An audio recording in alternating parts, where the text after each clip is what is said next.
Hey guys, so today I have a video that I'm actually weirdly nervous to film, and I'll explain that in a bit. It's actually not pet related, but as you can see, today we are going to be trying to grow a Venus flytrap. So the reason I'm nervous to film this video is me and Venus flytraps have a little bit of a history on this channel. Most of you probably weren't around when I did my first Venus flytraps video. Hopefully you guys weren't, because it was back in 2014. I was even more awkward than I am now, if you can believe that. I didn't show my face or anything. It was just I was a pair of hands on a screen. But back in 2014, I got a little Venus flytrap kit from Hobby Lobby, and I decided to film a video about it and try to get it to grow. Little did I know in 2014 filming that video would absolutely explode. As of filming this in 2019, part 1 of my Venus flytrap video has 4.7 million views, and then I actually did a part 2 which has 1.2 million views. So overall, my first Venus flytrap videos got almost 6 million views combined, which I would be really excited about, but I completely messed up those videos. Just a little recap of the first video. When I got the first Venus flytrap kit, I read the directions. I thought I followed them, but it turns out bottled water and distilled water are not the same thing, as every single comment on that video will let me know. And I used bottled water when I shouldn't have, and my Venus flytraps died. They never grew. Part 2 was just me saying, they died, sorry guys. So today, after almost 5 years, I'm finally going to try to redeem myself. So once again, I went to Hobby Lobby, which is where I got my last kit, and I picked up a new kit. I decided to go with a different one this time. They're basically the same thing. This one just has a little bit of a different container. So I got this kit, and we're going to be trying to grow this. Hopefully this is going to be a 2-part series again. Today I'm going to be setting up the Venus flytrap, and then part 2, fingers crossed, will be me showing you it growing. Hopefully I don't kill it this time. I did some more research. I have a couple items that don't come in the kit that I'm going to be using, so hopefully this video will be a success. But today we're gonna have part 1, and we're gonna be setting up this Venus flytrap kit. Like I said, I got this at Hobby Lobby, which is a craft store here in the US. They had a few different kits.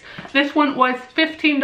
I had a 40% off coupon, so I paid what, like $9 for it. Hopefully it will work. The main thing we need out of it is the seeds anyway, so I'm gonna move the camera around, give you guys a little bit closer look, and we're gonna start setting this up. Okay, so this is definitely an awkward angle. I guess it's kind of a throwback to my first Venus flytrap video, but this is the kit we're working with. So I'm just going to open this up. Like I said at the beginning, I do have a couple items that don't come with the kit that I'm actually going to be using. Steve thinks I'm opening up something for him. So we'll just see what this one actually comes with. I don't think the kits come with that much, but the main thing they come with that we need are the seeds. These are the exact same seeds that were in my kit 5 years ago, so hopefully I have better luck this time. And then it just comes with the growing instructions, the little disc. This is, I think, just like a compacted disc of moss. It looks pretty much like Eco Earth. And then the last thing in here is the actual little terrarium. The reason I got this kit over the one I got last time is this terrarium just looks a little bit better, and it's not completely shut like the other one was, so I'm hoping it might work a little nicer. And it is just a little glass sphere, and then it's open on the front. So that is the terrarium we're working with. Okay, so the first thing we're gonna be doing is getting our disc of substrate ready. So it says to put it in 1 cup of warm water. So it pretty much works just like a brick of Eco Earth.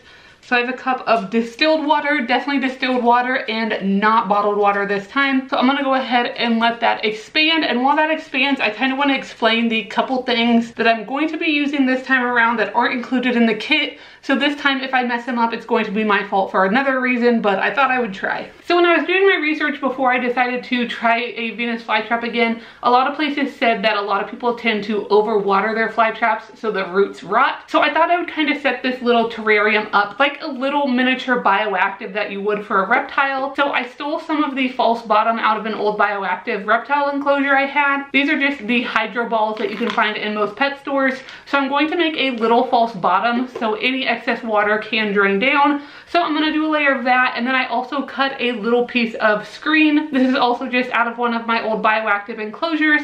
So I'm going to put this down, and then once my disc is expanded with warm water, I'm also going to mix in a little bit of this sphagnum moss. This will just make sure the soil stays nice and loose and airy, so it won't get too bogged down with water or anything. So those are the extra items I'm going to be adding into my terrarium. So let's go ahead. It looks like the soil is ready, so I'm gonna put the camera back down and we will start setting this up. Okay, so here is everything we're working with. I went ahead and rolled up my sleeves a little bit. So here is the substrate it came with that I went ahead and made sure is nice and loose. And then I'm just going to add a handful of the sphagnum moss in.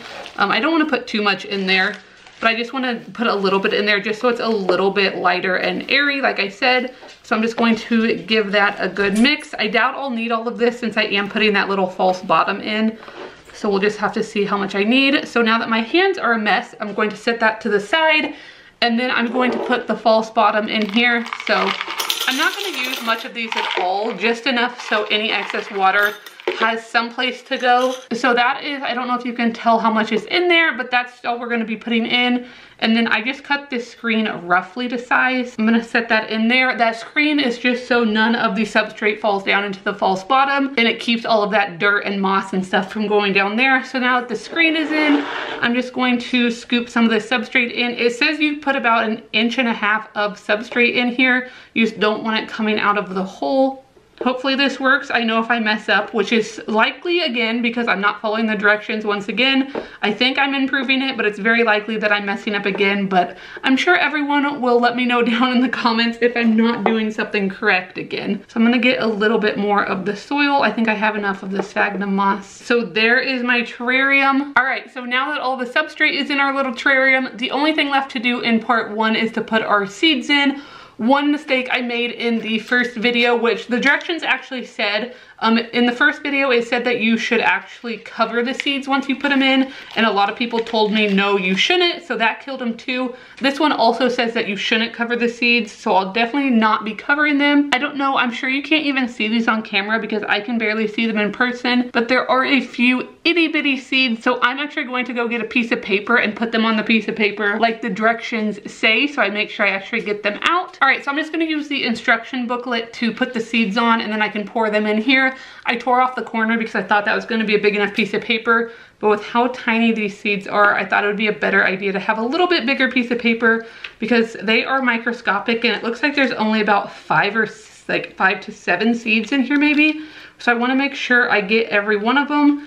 So I'm just going to pour them all onto this piece of paper. I know you guys can't actually see what I'm doing because they are so tiny. I know there's still one in there. So I just want to make sure I get every single one of them out, because if this fails again, I am never showing my face on this channel. Okay, so I think I have all of them out. You're not going to be able to see them, and I'm just going to pour them directly in because I don't want to try to show you guys and then lose them. So I'm going to crease this paper and then pour them into my little terrarium. I'm trying to get them closer to the middle. So I think, well, there's still one on the paper. Make sure I get that in there. Okay, so they're in there somewhere. I'm not sure exactly where they are, but the seeds are in the terrarium. Okay, so here's our completed Venus flytrap terrarium. I can see a few of the seeds in here, and they're not completely in the middle like I wanted, but I think they should be all right. So it does say to cover this opening to increase the humidity. So I think I will do that after the video. I'll probably do a little bit more research on it first to make sure I actually should. And then it says to place this in a south-facing window. Unfortunately, it is February right now, so my house isn't getting much sun. But if you look back behind me back there, I actually have a plant grow light. That's an old grow light I actually had sitting around from a few years ago when I was growing some indoor plants, and the bulb's still working, so I thought that would be the perfect thing to try since I can't put them outside or in a window right now. So let's go back to the other side of the room and put this under its grow light. All right, so here's the grow light I'm gonna be using. It's called an EnviroGrow. It's just one I got off Amazon years ago. This water you see here is not gonna be for my Venus flytrap. That's just drinking water that I use for my reptiles. I will definitely only be using distilled water this time. If I only learned one thing from my fail last time, that is definitely it. Distilled water or rainwater only. So I'm just going to go ahead and set this right here and turn this on. So So it doesn't look that bright on camera, but it is a really natural like daylight simulation for it, so hopefully it does good. Okay, so my Venus flytrap is in its new little terrarium and it's back there hopefully growing. In the instructions it says these take about 6 weeks to 3 months to sprout, so I'm not going to know if I'm a failure once again for quite a while, but I do promise I will have a part 2 of this video, even if it's like my first Venus flytrap fail where part 2 is just apologizing for killing them. But I will have a part 2, but hopefully you guys enjoyed this video. If you have any suggestions and if you've had any luck growing Venus flytraps and you see anything I did wrong in this video, let me know, because I definitely learned a lot from the comments in my last Venus flytrap video. But hopefully you guys enjoyed this video. If you did, make sure you give it a big thumbs up. Make sure you subscribe down below if you haven't already, and I will see you guys next time.